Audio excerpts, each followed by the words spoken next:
Kate became fascinated with film photography.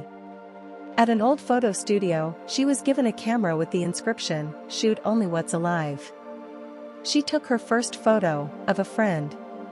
A day later, her friend was in an accident. Kate photographed a neighbor's cat. The cat disappeared.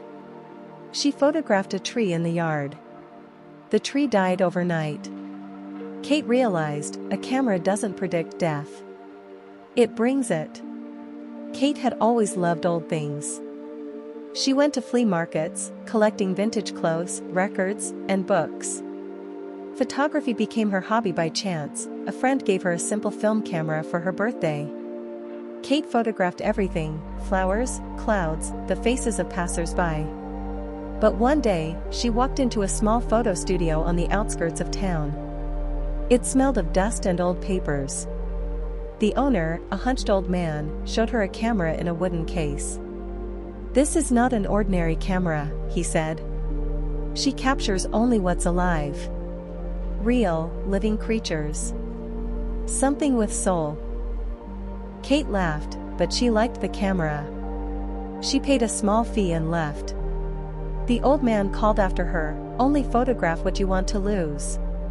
Kate didn't understand. The first photo was of her friend Lisa.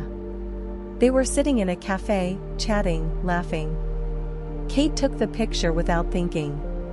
Lisa looked beautiful, the light fell on her face, her eyes sparkled. Kate showed the photo to her friend. Her friend smiled and said, "Keep this as a souvenir." The next day, Lisa was in an accident. The car drove onto the sidewalk, and Lisa was hit by the tires. She died instantly. Kate cried at the funeral. She didn't connect her friend's death with the photo. She thought it was a coincidence. A week later, she took a photo of her neighbor's cat. The cat was wandering around the yard, basking in the sun. Kate took the photo simply because it was so beautiful. The next morning, the cat was gone. The neighbor searched for 3 days, calling every shelter. The cat was nowhere to be found. Kate began to worry. She took a photo of a tree in the yard, an old oak tree, 100 years old. 2 days later, the oak tree died. Its leaves turned black and fell overnight. The neighbors called specialists, who shrugged. The tree was healthy. It's unclear what happened. Kate understood everything. She took out the camera and looked at it. A simple wooden body, an old lens. Nothing serious.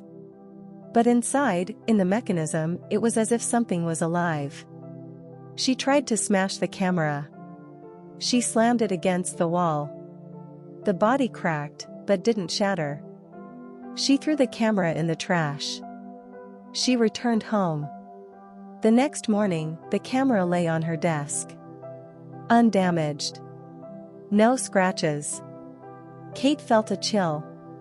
She took the camera, went to the lake, and threw it in. The camera sank. Kate returned home. That evening, the camera was back on the desk. Dry. As if it had never been thrown. Kate began to cry. She realized the camera didn't want to let her go. She called the old man at the photo studio. No one answered. She drove there. The studio was closed. There was a sign on the door, permanently closed. The neighbors said there had never been a photo studio here. Just an empty building. Kate returned home. She sat on her bed and picked up her camera. She looked through the viewfinder. The lens showed her room. She went to lower the camera, but her finger automatically pressed the button. Click. Flash. Kate froze. She hadn't intended to take this picture. The camera took it itself. A minute later, the photograph developed. It was of Kate. She was sitting on her bed, staring into the camera. A look of horror was frozen on her face. At the bottom of the photograph was written, "Today. Midnight." Kate looked at her watch. 11:40. She had 20 minutes left. Kate didn't know what to do. She ran out of the apartment and into the street. The clock showed 10 to 12. She ran to the lake, hoping that if she drowned the camera again, it wouldn't return until at least midnight. But the camera was with her. She held it in her hands, and its body pulsated like a living heart. She ran to the lake, swung, and threw the camera into the water. It fell with a dull splash and sank. Kate stared at the water, breathing heavily. The clock showed 3 minutes to 12. She turned to go home and stepped on something hard. The camera lay at her feet. Dry, warm, pulsating. Kate screamed. She grabbed the camera and threw it into the bushes. She ran on. The clock struck midnight. Kate stopped. All was quiet. Only the wind rustled the leaves. She thought everything was fine. But the next second, she heard the click. The shutter. The camera lay on the bench next to her. The lens was pointed directly at Kate. She froze. A shadow stretched out from the lens. Long and black, it crawled along the ground, up her legs, over her body, and reached her face. The shadow froze. Then a voice came from within. Dry, metallic, without intonation. Did you think you could escape? The camera chose you. You will be the one shooting. Or you will be the one modeling. I don't want to, Kate whispered. The choice is not yours. You pressed the button. You took the first picture. You are in the game. The shadow disappeared into the lens. The camera fell silent. Kate stood there, unable to move. Then she raised the camera. It was cold, dead. A regular old camera. She returned home, locked the door, put the camera on the table, and sat there until morning, staring at it.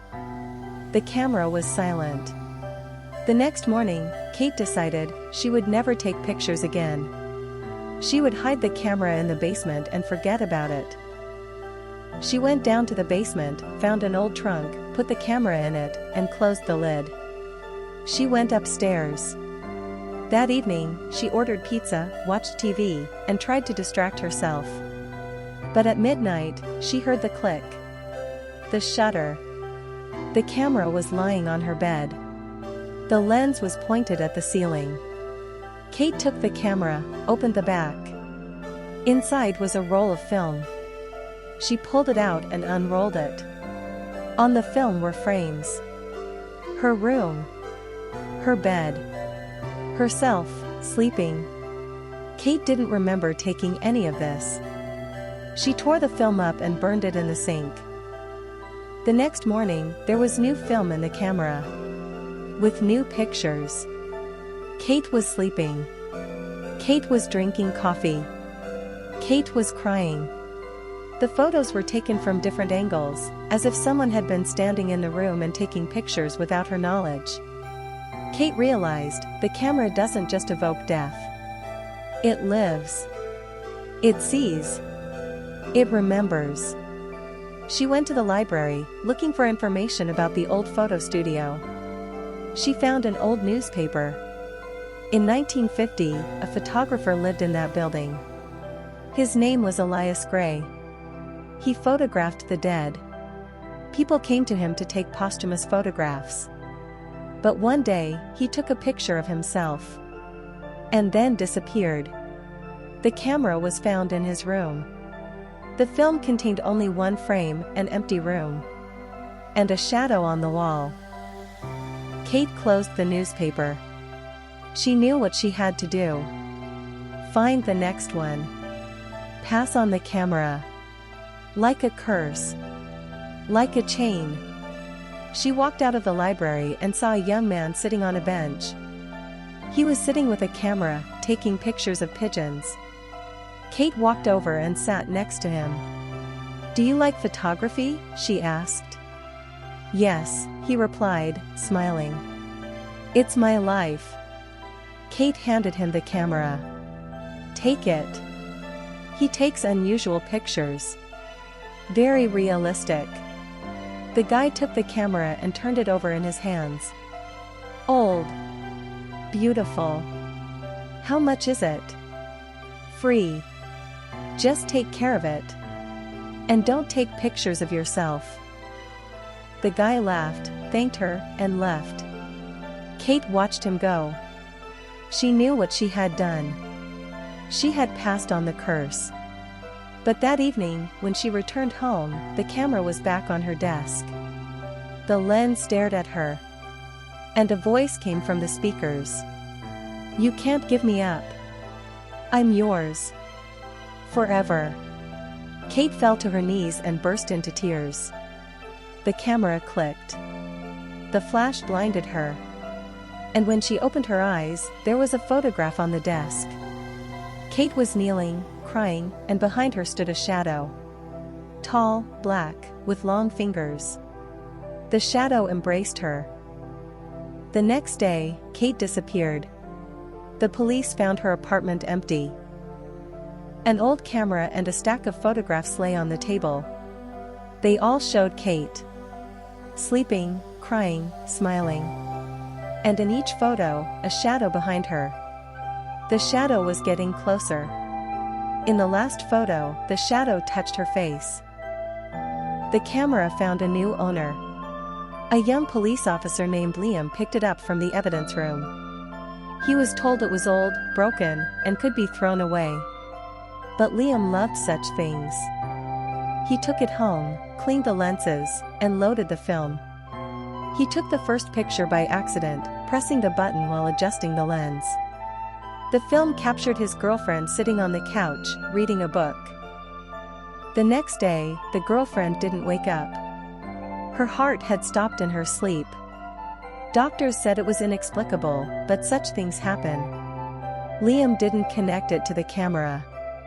He thought it was a misfortune, a coincidence, a cruel stroke of fate.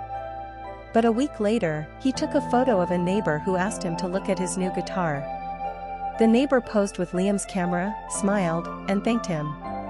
2 days later, the neighbor fell down the stairs and broke his neck. Liam began to suspect. He took a camera and photographed a tree in the yard. The tree had withered overnight. Liam understood. He remembered the case of Kate, the missing girl. The camera had been found in her apartment. He connected the dots. He went to the same photo studio that had been mentioned in old newspapers. The building was abandoned, but the door was open. Inside, it smelled of damp and old chemicals. Photos hung on the walls. People. Lots of people. All of them staring into the lens, and all of them were dead. Liam recognized some of them: Kate, her friend, her neighbor, his girlfriend. In the center of the wall hung a photograph of an old man, the same one who had given Kate the camera. He was smiling. Under the photo was written, Elias Gray. The last picture. Liam started to walk away, but the camera hanging around his neck clicked. Of its own accord. He pulled out the film. On it was this room. And himself. Standing against the wall. And behind him, a shadow. Long, black, with empty eyes. Liam ran outside. He wanted to smash the camera, but he couldn't. The camera was warm, alive. It pulsed in his hands like a heart. He threw it anywhere. An hour later, it lay on his desk. Liam realized the only way to break the curse was to give the camera to someone else. But voluntarily, with an explanation. He had to find someone willing. Someone who wasn't afraid of death. Or someone who was already dying. He found an old man in a hospice.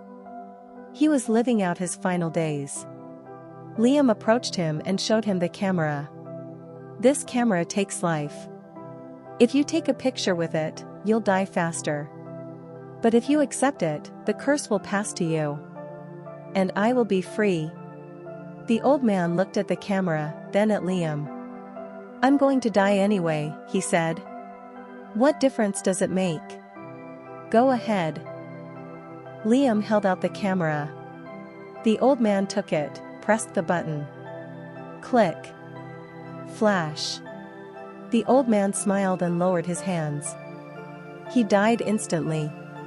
The camera fell from his hands and rolled across the floor. Liam picked it up. It was cold. Dead.